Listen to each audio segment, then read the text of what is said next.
Now officials say they have plans to paint this plane here in the winter with this in mind as the finished product. On top of doing their yearly state inspections, Wyoming County schools also inspect their buses an additional 4 times a year. Mike, it is still falling really hard out here, and as you can see over this way, the snow is just very wet. This is Columbus's only nuclear bomb shelter, 30 feet down, and the only way in is through that steel door. And these Educator of the Year awards were presented here at Harrison High School, here at Evansville Christian School, here at Delaware School, and wrapping up right here at Scott School. Shelly, I am here on the sidewalk right outside of Castle Elementary School. Now take a look right across the street. They're building a new gas station, and parents tell me they're not happy. And in Evansville, we've got a team working at the Salvation Army to grill up some burgers and hot dogs. They're also serving up some popcorn and snow cones for community members.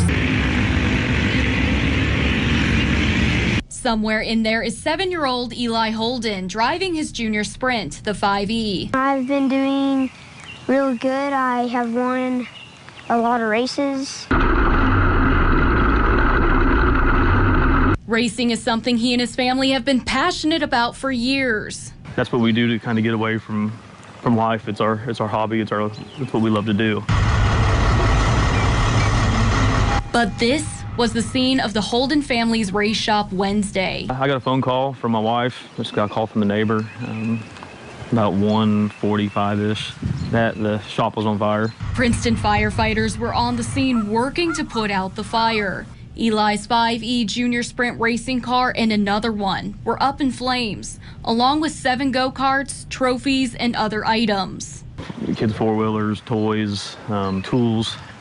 Yard stuff. And some aquariums holding fish. Most of these items are lost. And I was just kind of sad. Firefighters say they're still investigating what happened at the shop, but the Holden family says this won't be the end of their racing days. We would have to rebuild. We'll get what we have to get and build him another car. Eli says he'll be back on the track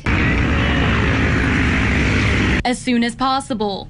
In Princeton, Katie Forcade, Eyewitness News. What do we want? Justice for Jason! Family and friends gather to fight for justice for lost loved one Jason Bartley. Yeah, we want a little bit of justice, but justice will not bring Bug back. Bartley was at a friend's house when the mother gave Bartley some liquor. Bartley died of alcohol poisoning later in the evening. They found him laying right here. Somebody put him there. His body was dragged by Christopher Deddy out to an alley behind the house. Personally, I don't think it was any different than handing Bug a loaded gun when she gave him that bottle of alcohol. No different in my eyes. You're playing Russian roulette with a bottle of liquor. The people living out here grouped together to help the Bartley family protest for stricter punishment on the 2 parents involved in the crime. Sandy France and Christopher Deddy could be seeing only 2 or 3 years in jail. For Keisha Bartley, that is not the justice her son deserves. In a couple of years, they're going to be out on the street doing whatever they want to do, and I'll never get my kid back. Protesters are out here at the courthouse trying to make their voices heard. Both Deddy and France will be sentenced in mid-July. Live here in Chillicothe, I'm Katie Forcade, ABC 6 News. This biplane's name holds a lot of history. 1943 Boeing Stearman. You think about that, 77 years old. That's pretty amazing. This World War II era plane once saw use in training young pilots being sent to battle. Now, it's flying through the skies above West Virginia, including the New River Gorge and Summersville Lake. Bill Chenard, the owner and operator at Wild Blue Adventure Company in Fayetteville, pilots this plane and takes many locals and tourists up for a ride. We really tailor the ride to the person's expectations, their experience, and also their comfort zone. Working with someone's comfort zone stood out so much to me, let's do this, that I decided to face my fear of heights. Passengers sit up in the front seat, they safely buckled me in, and I received a quick briefing. Let's go into a little dive and then we'll pull up. And I'm going to keep it really gentle. It's going to be totally fine, I promise. From Chenard seated in the back seat. Then he and I were ready for takeoff. Chenard says this experience is unlike any other. This isn't really a thrill ride. We want to really grow the love of aviation with this plane. If I land and somebody says, this is the best experience I've ever had, I was never scared, that's really what we're looking for. I was off to conquer my fear. Chenard even let me take command of the plane for a few minutes, and it's a very simple, easy lesson. Chenard also says he'll do some aerobatics in the air if you're feeling bold enough. I wasn't feeling that bold. We flew over the New River Gorge Bridge, and before I knew it, we were making our descent and landing back onto Fayetteville grounds. It was so fun. It was a once-in-a-lifetime experience, and truthfully, I loved every minute of it. Another successful mission over the friendly skies of Fayetteville, West Virginia. Reporting in Fayetteville, Katie Forcade, 59 News.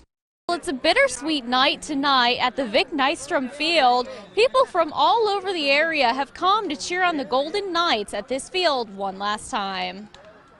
It's a place where many memories were created throughout time. Band.